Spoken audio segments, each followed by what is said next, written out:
누가복음 1장. 우리 가운데서 일어난 일들에 대하여 차례대로 이야기를 엮어내려고 손을 댄 사람이 많이 있었습니다. 그들은 이것을 처음부터 말씀의 목격자요 전파자가 된 이들이 우리에게 전하여 준 대로 엮어냈습니다. 그런데 존귀하신 데오빌로님, 나도 모든 것을 시초부터 정확하게 조사하여 보았으므로 가깝게 그것을 순서대로 써드리는 것이 좋겠다고 생각하였습니다. 이리하여 각하께서 이미 배우신 일들이 확실한 사실임을 아시게 되기를 바라는 바입니다. 유대왕 헤롯 때에 아비야조에 배속된 제사장으로서 사가랴라고 하는 사람이 있었다. 그의 아내는 아론의 자손인데 이름은 엘리사벳이다. 그 두 사람은 다 하나님 앞에서 의로운 사람이어서 주님의 모든 계명과 규율을 흠잡을 데 없이 잘 지켰다. 그런데 그들에게는 자녀가 없었다. 엘리사벳이 임신을 하지 못하는 여자이고 두 사람은 다 나이가 많았기 때문이다. 사가랴가 자기의 조의 차례가 되어서 하나님 앞에서 제사장의 직분을 담당하게 되었다. 어느 날 제사직의 관례를 따라 제비를 뽑았는데 그가 주님의 성소에 들어가 분향하는 일을 맡게 되었다. 그가 분향하는 동안에 온 백성은 다 밖에서 기도하고 있었다. 그때 주님의 천사가 사가랴에게 나타나서 분향하는 제단 오른쪽에 섰다. 그는 천사를 보고 놀라서 두려움에 사로잡혔다. 천사가 그에게 말하였다. 사가랴야, 두려워하지 말아라. 내 간구를 주님께서 들어주셨다. 내 아내 엘리사벳이 너에게 아들을 낳아줄 것이니 그 이름을 요한이라고 하여라. 그 아들은 내게 기쁨과 즐거움이 되고 많은 사람이 그의 출생을 기뻐할 것이다. 그는 주님 보시기에 큰 인물이 될 것이다. 그는 포도주와 독한 술을 입에 대지 않을 것이요 어머니 뱃속에 있을 때부터 성령을 충만하게 받을 것이며 이스라엘 자손 가운데서 많은 사람을 그들의 주 하나님께로 돌아오게 할 것이다. 그는 또한 엘리야의 심령과 능력을 가지고 주님보다 앞서 와서 부모의 마음을 자녀에게로 돌아오게 하고 거역하는 자들을 의인의 지혜의 길로 돌아서게 해서 주님을 맞이할 준비가 된 백성을 마련할 것이다. 사가랴가 천사에게 말하였다. 어떻게 그것을 알겠습니까? 나는 늙은 사람이요 내 아내도 나이가 많으니 말입니다. 천사가 그에게 말하였다. 나는 하나님 앞에 서 있는 가브리엘인데 나는 네게 이 기쁜 소식을 전해주려고 보내심을 받았다. 보아라, 그때가 되면 다 이루어질 내 말을 내가 믿지 않았으므로 이 일이 이루어지는 날까지 너는 벙어리가 되어서 말을 못하게 될 것이다. 백성이 사가랴를 기다리는데 그가 성소 안에서 너무도 오래 지체함으로 이상하게 여기고 있었다. 그런데 그가 나와서도 말을 못하니까 사람들은 그가 성소 안에서 환상을 본 줄로 알았다. 사가랴는 그들에게 손짓만 할 뿐이요 그냥 말을 못하는 채로 있었다. 사가랴는 제사 당번 기간이 끝난 뒤에 집으로 돌아갔다. 그 뒤에 얼마 지나서 그의 아내 엘리사벳이 임신하고 5달 동안 숨어 살면서 이렇게 말하였다. 주님께서 나를 돌아보셔서 사람들에게 당하는 내 부끄러움을 없이 해주시던 날에 나에게 이런 일을 베풀어 주셨다. 그 뒤로 6달이 되었을 때에 하나님께서 천사 가브리엘을 갈릴리 지방의 나사렛 동네로 보내시어 다윗의 가문에 속한 요셉이라는 남자와 약혼한 처녀에게 가게 하셨다. 그 처녀의 이름은 마리아였다. 천사가 안으로 들어가서 마리아에게 말하였다. 기뻐하여라. 은혜를 입은 자야. 주님께서 그대와 함께 하신다. 마리아는 그 말을 듣고 몹시 놀라 도대체 그 인사말이 무슨 뜻일까 하고 궁금히 여겼다. 천사가 마리아에게 말하였다. 두려워하지 말아라. 마리아야, 그대는 하나님의 은혜를 입었다. 보아라, 그대가 잉태하여 아들을 낳을 터이니 그의 이름을 예수라고 하여라. 그는 위대하게 되고 더없이 높으신 분의 아들이라고 불릴 것이다. 주 하나님께서 그에게 그의 조상 다윗의 왕위를 주실 것이다.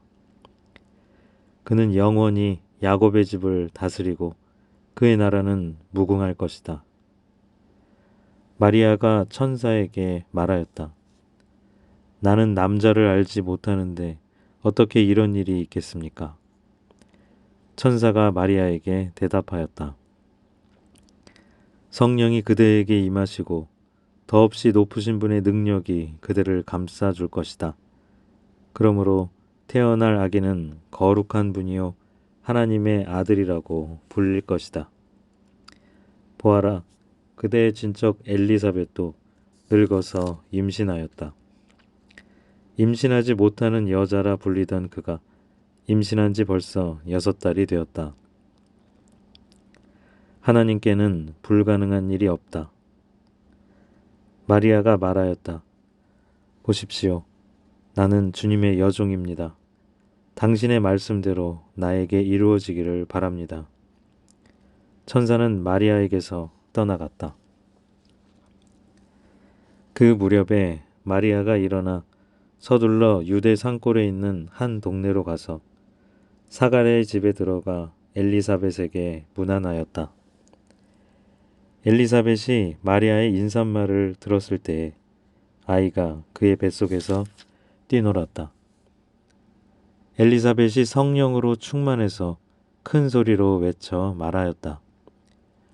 그대는 여자들 가운데서 복을 받았고 그대의 태중의 아이도 복을 받았습니다.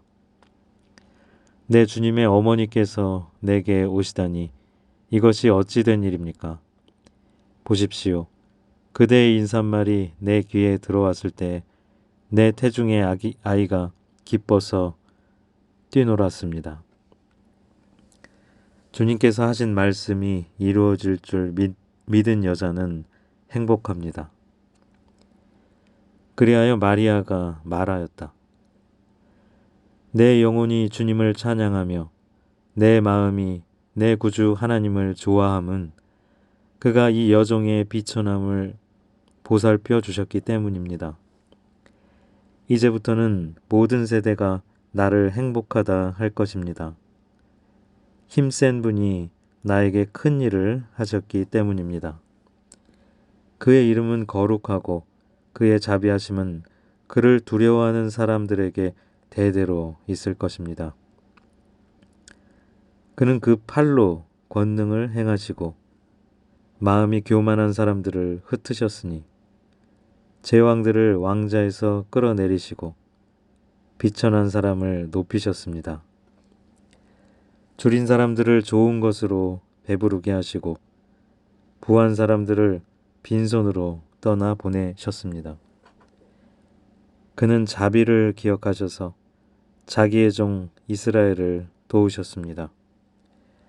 우리 조상들에게 말씀하신 대로 그 자비는 아브라함과 그 자손에게 영원토록 있을 것입니다. 마리아는 엘리사벳과 함께 3달쯤 있다가 자기 집으로 돌아갔다. 엘리사벳은 해산할 달이 차서 아들을 낳았다. 이웃 사람들과 친척들은 주님께서 큰 자비를 그에게 베푸셨다는 말을 듣고서 그와 함께 기뻐하였다. 아기가 태어난 지 8회째 되는 날에 그들은 아기에게 할례를 행하러 와서 그의 아버지의 이름을 따서 그를 사가랴라 하고자 하였다. 그러나 아기 어머니가 말하였다. 안 됩니다. 요한이라고 해야 합니다. 사람들이 말하였다. 당신의 친척 가운데에는 아무도 이런 이름을 가진 사람이 없습니다. 그들은 그 아버지에게 아기의 이름을 무엇으로 하려는지 손짓으로 물어보았다. 그가 서판을 달라 하여 그의 이름은 요한이다 하고 쓰니 모두들 이상히 여겼다. 그런데 그의 입이 곧 열리고 혀가 풀려서 말을 하며 하나님을 찬양하였다.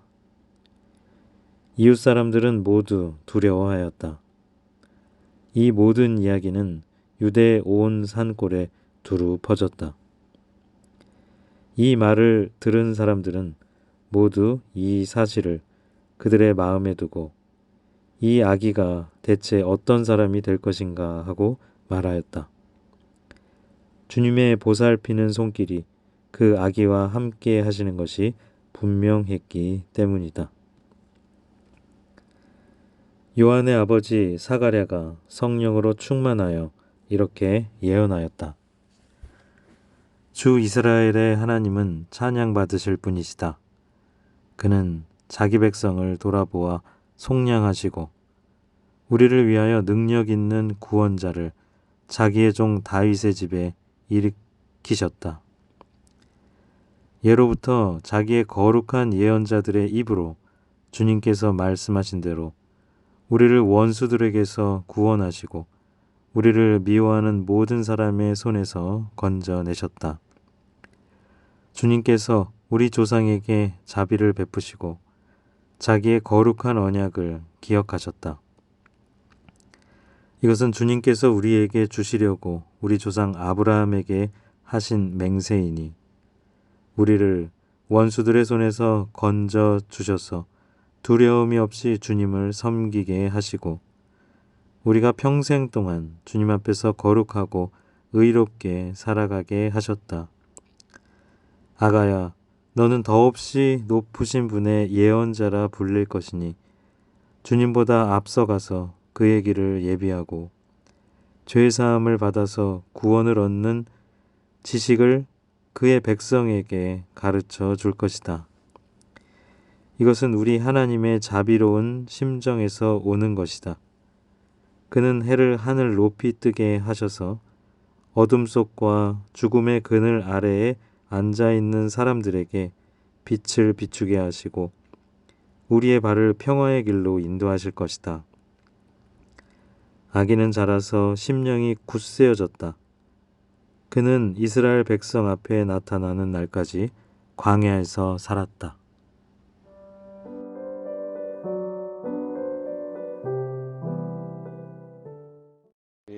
그러면 누가복음 1장 오늘 말씀 읽고 함께 나누고 싶은 말씀 나눠보겠습니다.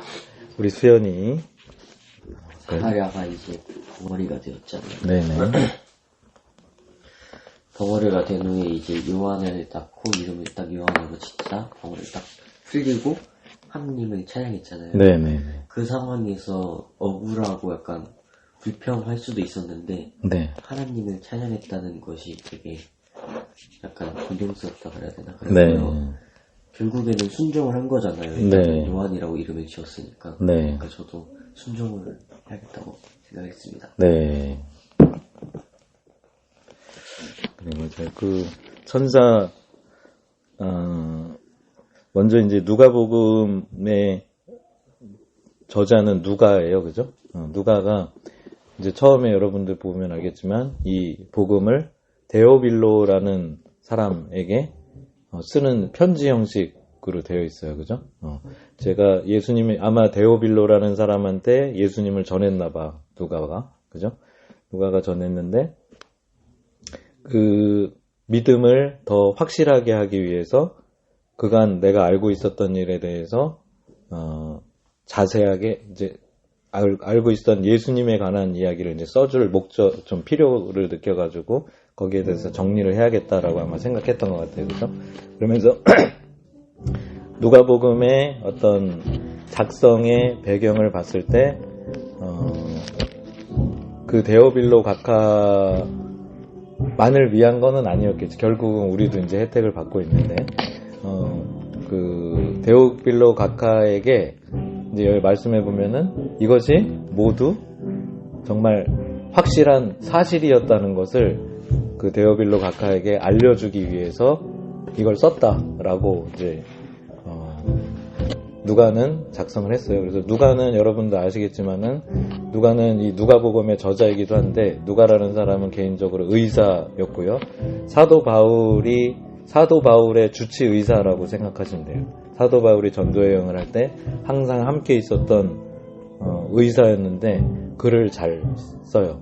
그래서 누가 같은 경우에 누가복음을 썼고 그다음에 사도행전을 쓴 사람이 누가예요. 그래서 이 사람이 여기 이제 내용에 보면은 그동안 있었던 일에 대해서 이야기를 하려고 했던 사람들이 되게 많았는데 나도 거기에 대해서 이제 전해 들었고 그것이 진짜 사실인지 확인하기 위해서 조사를 하고 그것이 확실한 것이라는 것을 나도 내 안에 정리를 하고 그 내용을 내가 지금부터 기술하겠다라고 하면서 쭉 하면서 되게 자세하고 되게 구체적이고 그 자기가 아마 진짜 조사를 많이 한 것 같아. 조사했던 사실을 쭉 이렇게 이제 나열하는 과정이었어요. 그죠? 그래서 누가복음을 우리가 접근할 때 이게 누가가 조사한 사실 조사한 그 내용을 근거로 해가지고 우리에게 정말 있었던 사실이다. 이것은 확실한 일이다라는 것을 우리에게 전해주려고 했다라는 그런 의도를 갖고 썼다.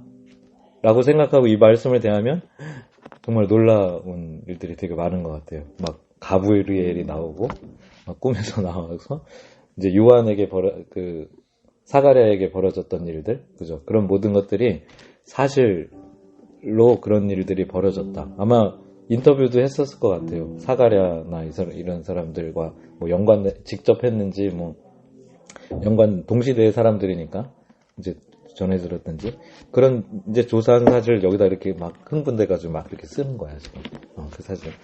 그래서 이제 우리 수연이가 이제 사가랴가 벙어리가 된 일이었죠, 그죠? 사가랴가 벙어리가 된 일인데 그 부분은 이제 가브리엘 천사가 나타나가지고 너의 간구를 하나님께서 들으셨다. 그러면서 너가 엘리사벳이 아기를 가질 거야 이렇게 얘기했는데 그죠? 사가랴가 어떻게 저는 나이도 먹고 그랬는데 어떻게 이런 일이 일어나겠습니까? 그랬더니 가브리엘이 내 말을 믿지 못하다니 그래서 그 증거로 너 이제부터 그 일이 이루어질 때까지 말 못할 거야 라고 얘기를 한 거죠. 그래서 결론적으로 언제 풀렸냐면 이름을 뭘로 할까요? 했을 때 가브리엘의 말대로 요한으로 하라라고 어떻게 보면은 이제 가브리엘의 말을 믿은 거죠. 네. 근데 그 믿음에 이르기까지의 과정들이 있었잖아요. 그죠? 정말 예를 들어서 가브리엘이 말을 했고 며칠 뒤에 엘리사벳이 아기를 가졌어.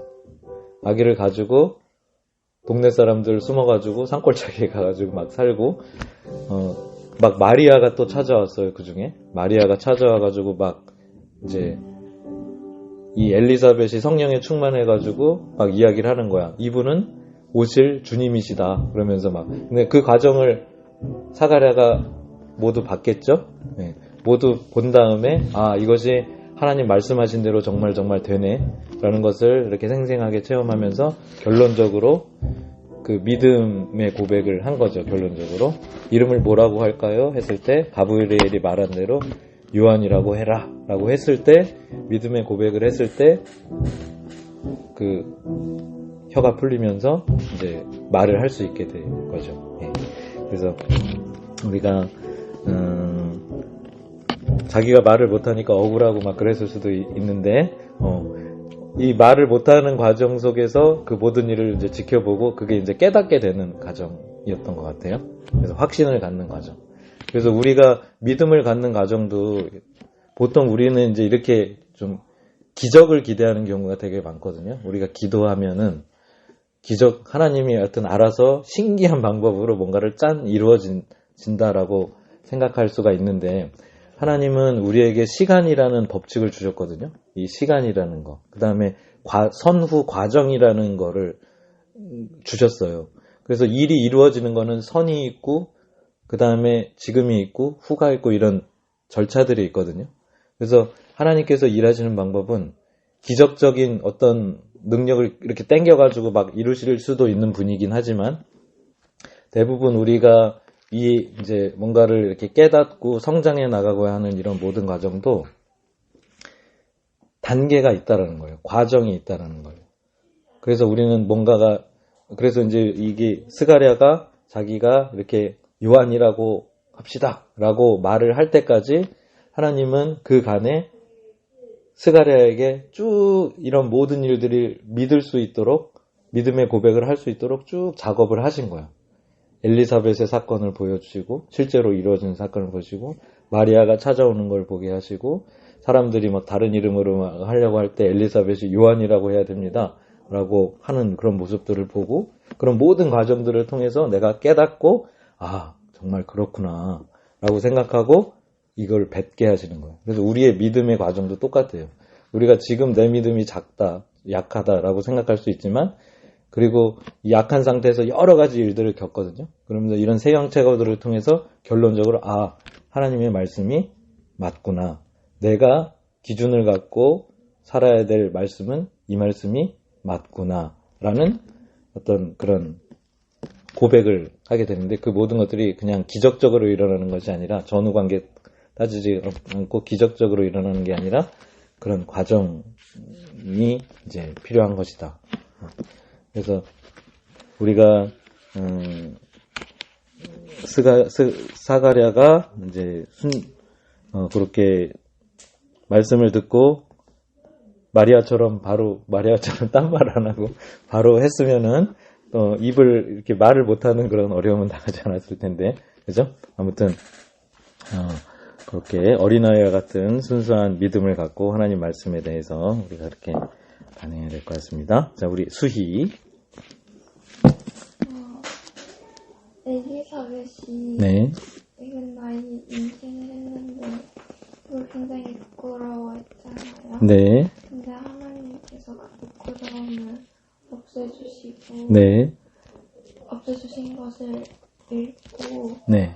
저희가 삶을 겪어가면서 부끄러운 일이 있거나 고난이 있을 때 네. 마음을 비우고 하나님을 의지하겠다고 생각했어요. 네. 그래요.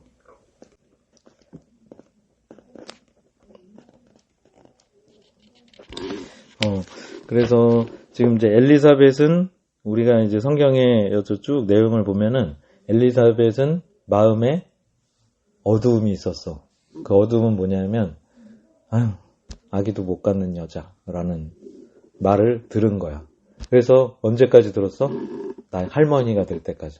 결국은 애도 못 갖고 그냥, 그렇구나. 그런 여자구나. 라는 말을 이제 듣던 사람이었던 거야. 그러면은, 그래서 마음이 슬펐겠죠? 억울했겠죠?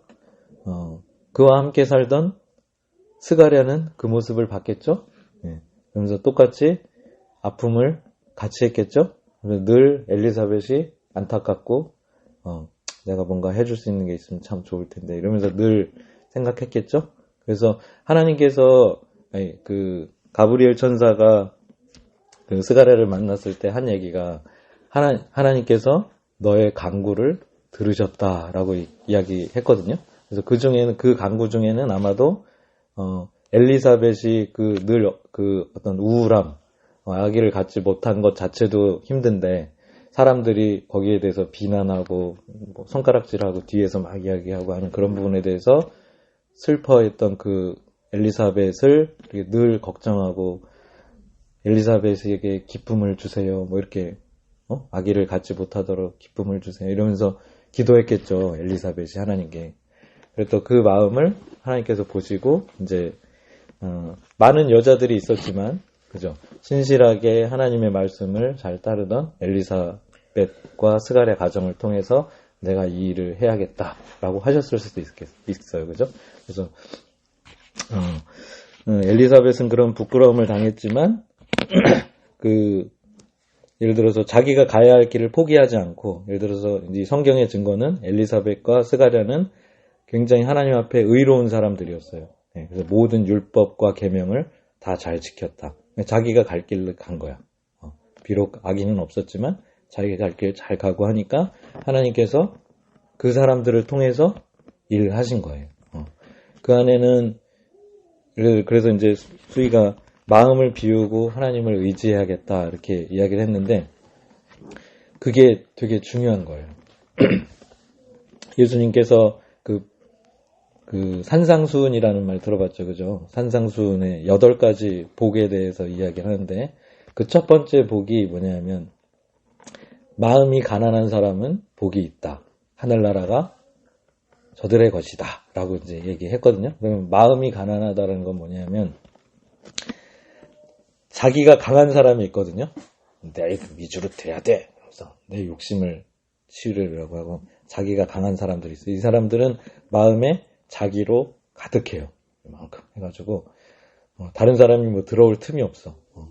그렇기도 하고 그런데 마음이 가난하다는 사람은 뭐냐면은 마음이 이렇게 비어있는 사람이야. 비어있다라기보다는 뭔가 늘 뭔가 진리를 강구한다 할까? 하나님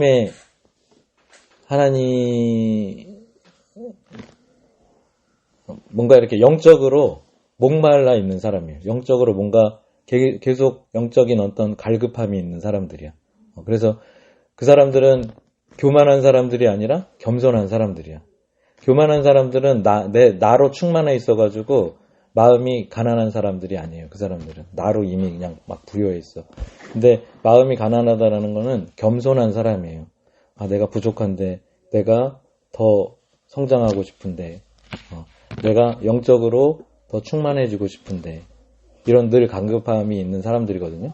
그래서 엘리사벳도 그 다음에 스가랴도 그래서 이제 그 공간에 하나님이 와서 채워주시기를 바라는 사람들이었던 거예요. 하나님의 진리로 채워주시길 바랬던 사람들이에요.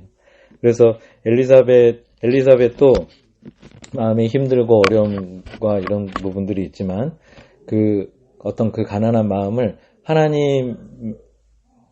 하나님의 마음이 점점 이렇게 채워진 거예요. 그래서 그 하나님의 마음이 채워져서 그 아픔을 견딜 수 있었고 또 그 마음으로 하나님 말씀대로 살 수 있었고 그랬던 부분이에요. 그래서 아무튼 이 말씀을 통해서 우리가 당장 해야 할 것은 결국은 그 부끄러움이나 사람들에게 억울했던 부분이나 이런 부분들을 하나님은 지켜보고 계시고 그것을 해결해 주셨어요. 그런데 그 과정에서 사람이 이 엘리사벳이나 스가랴가 특별히 한 게 있나요? 그것은 하나님 측에서 이제 해주시는 거고 우리가 해야 할 일은 하나님께서 이제 엘리사벳과 스가랴가 갔던 것처럼 모든 하나님의 율법과 계명을 FM으로 지킨 거예요. 그러니까 어떤 행위로만이 아니라 그 율법의 본 뜻, 본의, 취지 이런 부분들을 다 이해하고 그 뜻대로 삶을 살아낸 거예요. 자기를 내려놓고 하나님의 말씀을 귀하게 여기고. 그래서 우리의 삶의 자세도 마찬가지예요. 그래서 예수님께서 말씀하시는 거는 먼저 그의 나라와 그의 의를 구하는 삶을 너네가 살아. 그럼 나머지는 내가 알아서 다 해줄게. 이런 겁니다. 그래서 우리가 뭘 해야 될지 엘리사벳처럼 그렇게 해야 된다고 생각했습니다. 자, 우리 예원이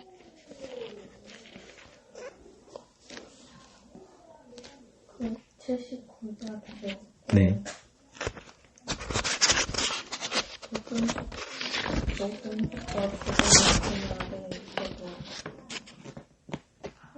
하나님의 구원을 기다리면서 빛과 생명으로 오신 예수님을 기다리고 예수님의 길을 따라 평화의 길로 가야 되겠다고 느꼈어요.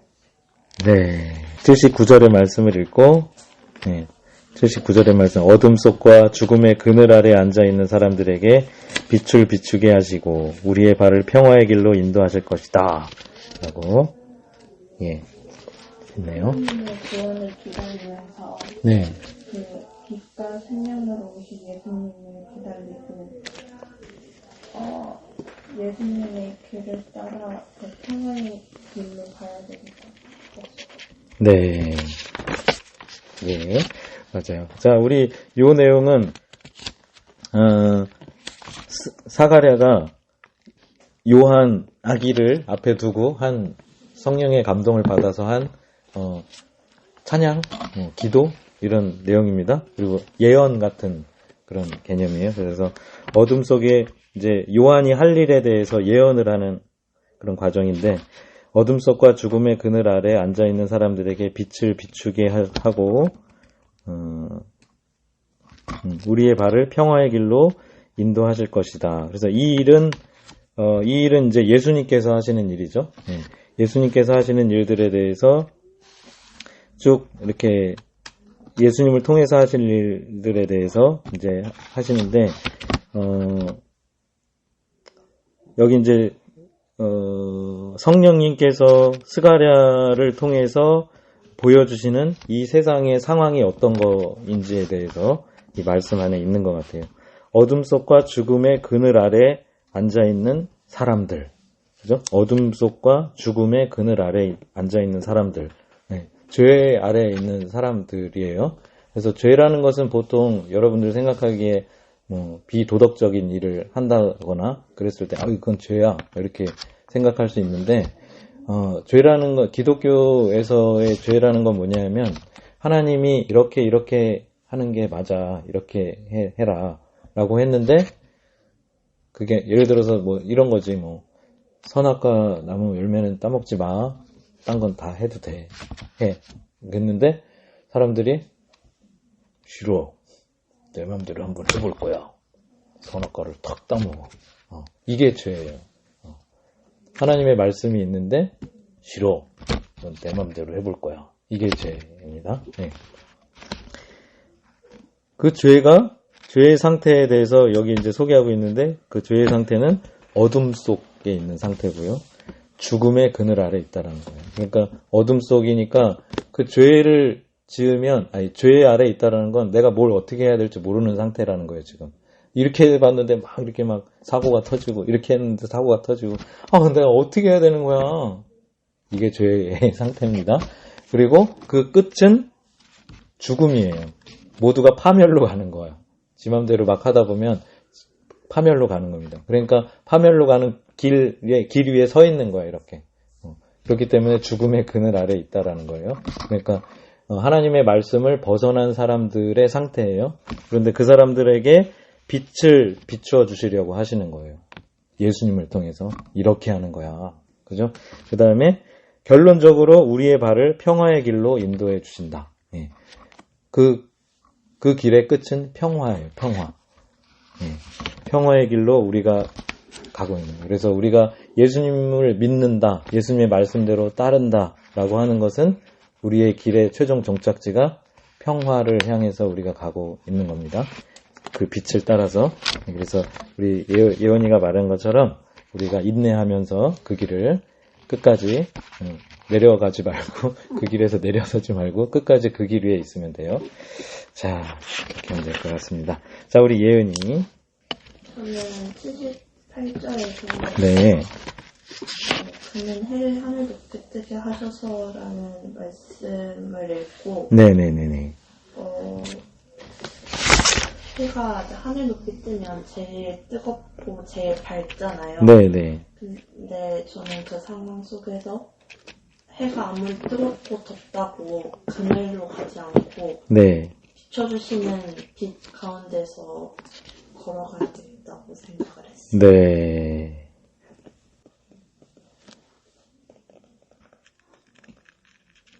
예. 그래요.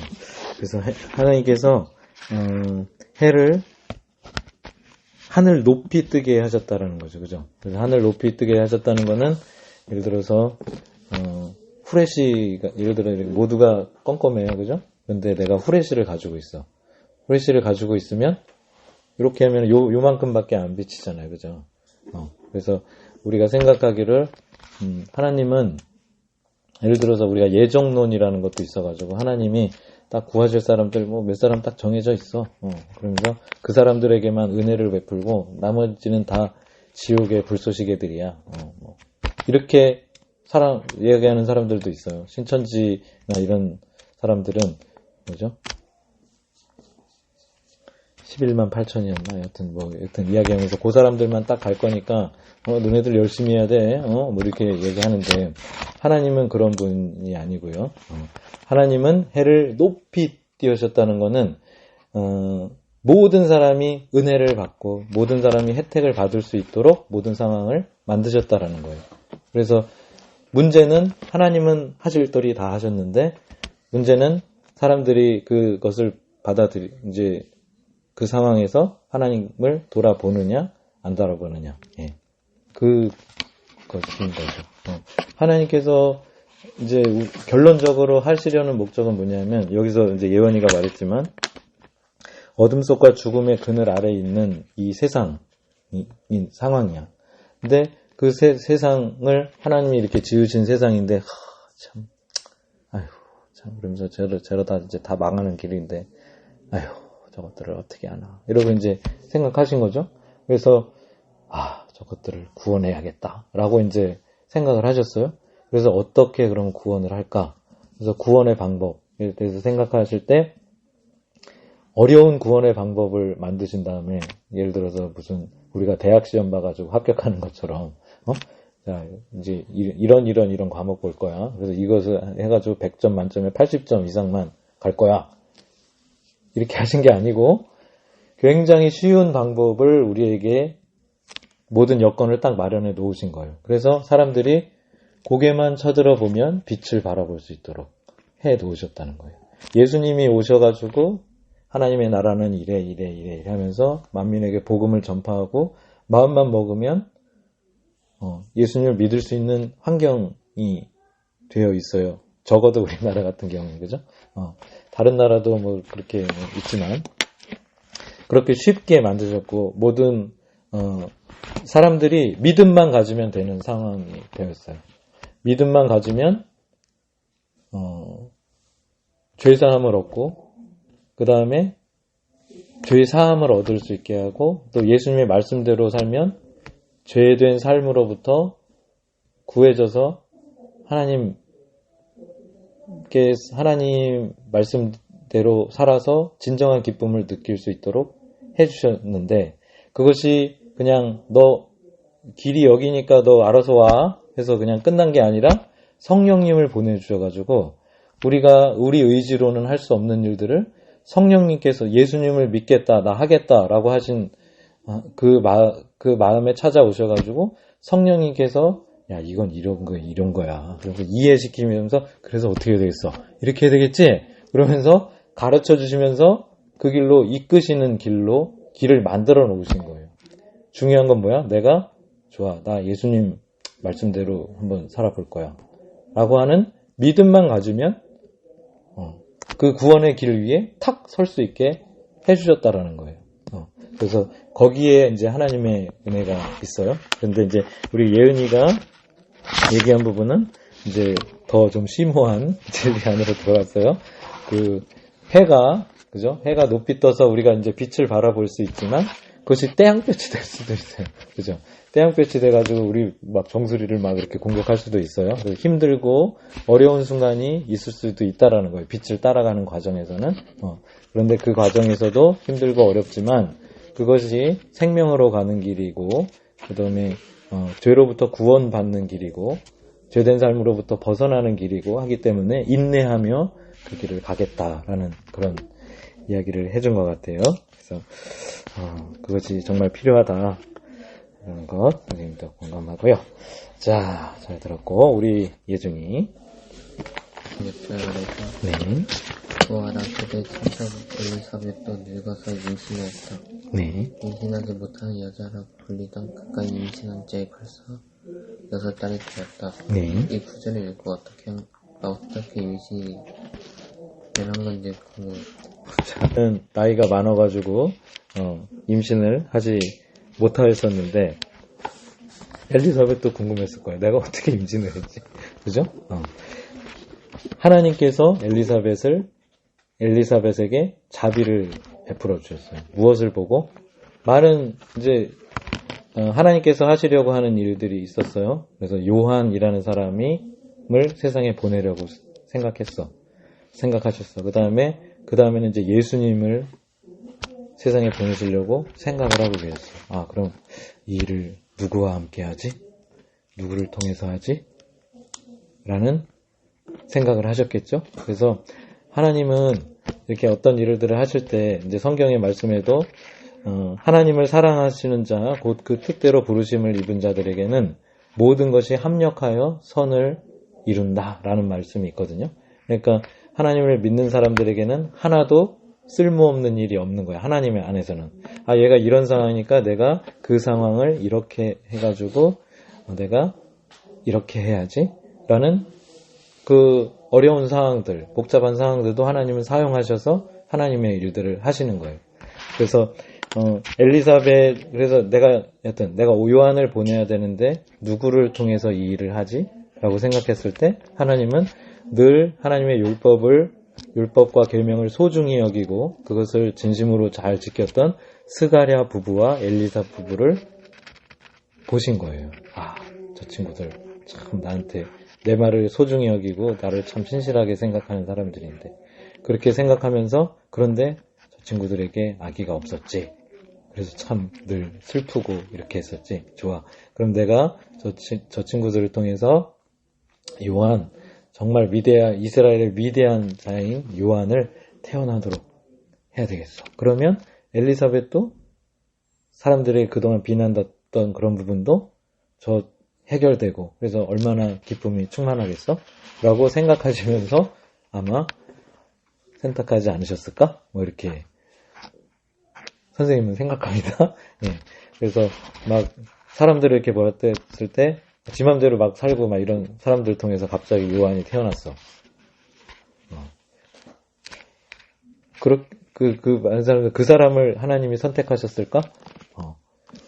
술주정뱅이 막 아들에서 막 태어나서 위대하게 되는 사람도 있지만, 하나님께서는 적어도 이제 이제 요한을 태어남에 있어서 선택하실 때 결론적으로는 우리가 생각할 것은 그렇게 하나님 앞에 신실했던, 겸손했던, 하나님의 말씀을 귀하게 여겼던 엘리사벳과 스가랴 가정을 통해서 그 일들을 이제 하셨던 거죠. 그래서 엘리사벳이 어떻게 아기를 갖게 되었지?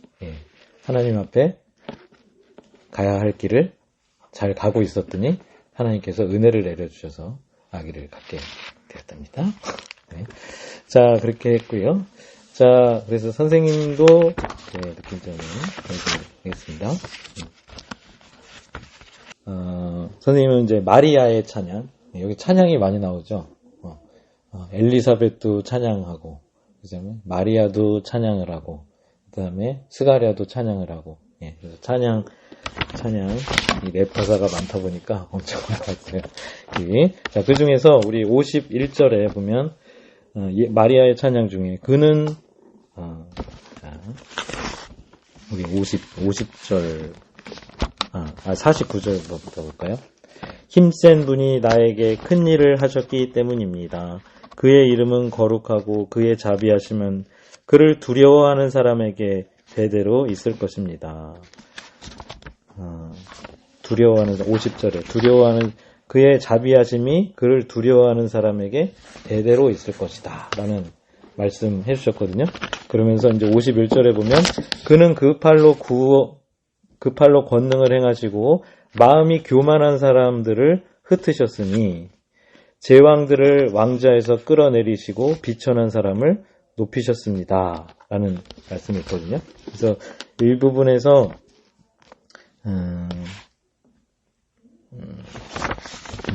그를 두려워하는 사람에게 하나님께서 자비를 베푸신다라는 말씀을 듣고 이것이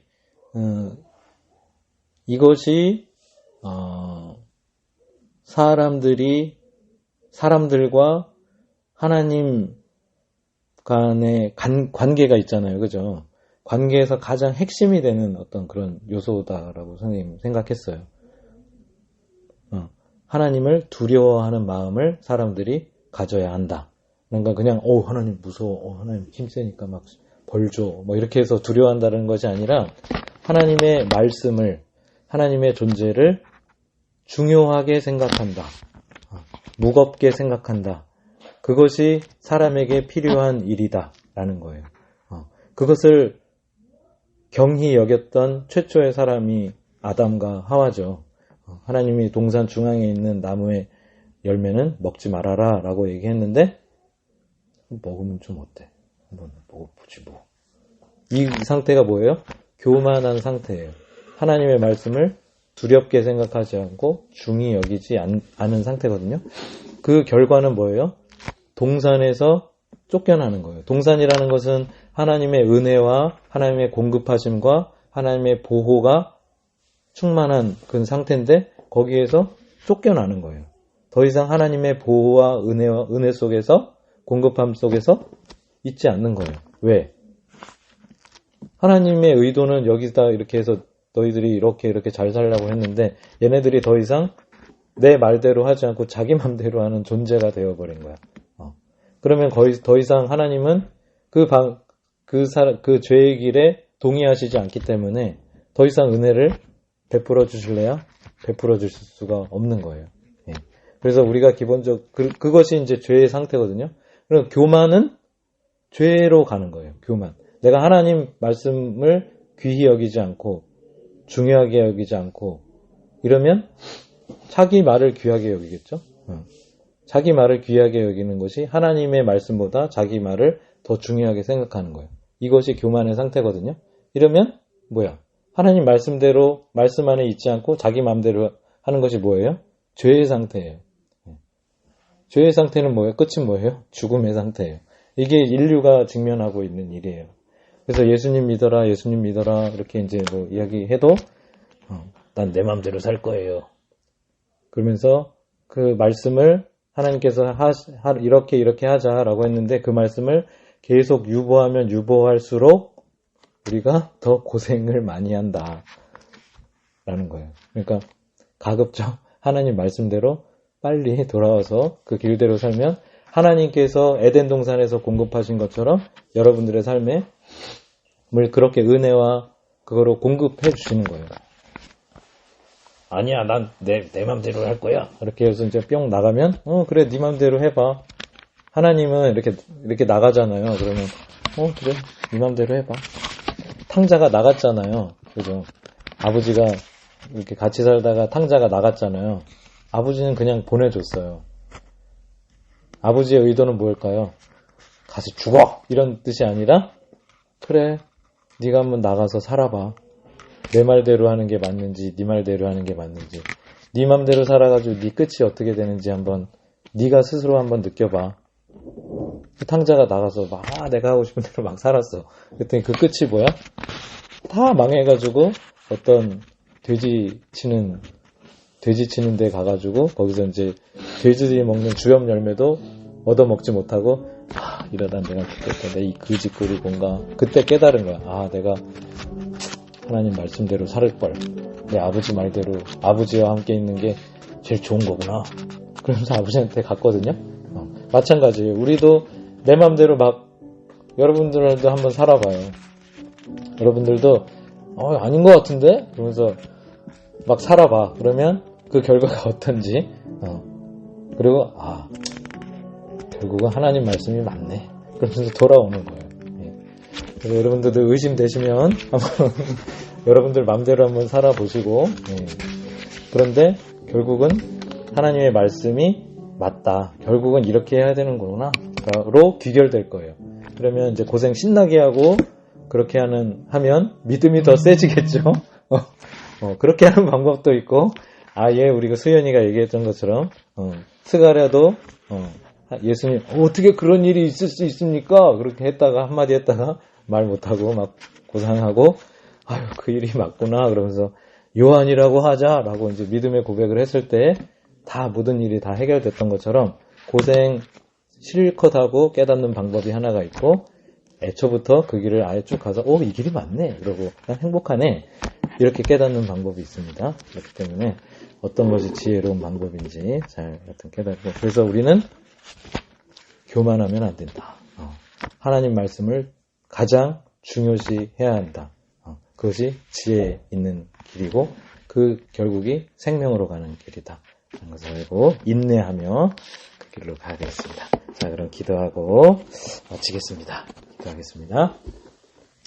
하나님 감사합니다. 오늘 저희 누가복음 1장의 말씀을 읽으면서 또 여러 가지 느꼈던 점을 하나님 저희들 나누면서 진리를 이렇게 또 깨닫게 해주셔서 하나님께 감사를 드립니다.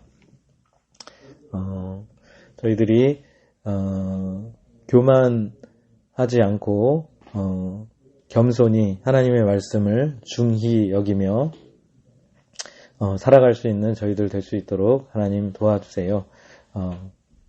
그래서 엘리사벳과 스가랴, 마리아를 통해서 하나님께서 그 놀라운 일을 해주셨던 것처럼 겸손한 마음을 가진 저희들을 통해서 하나님께서 이런 또 멋진 일들을 이루시는 것을 저희들이 경험하며 목도하며 즐거워하며 기뻐할 수 있는 저희들 될 수 있도록 하나님 인도해 주세요.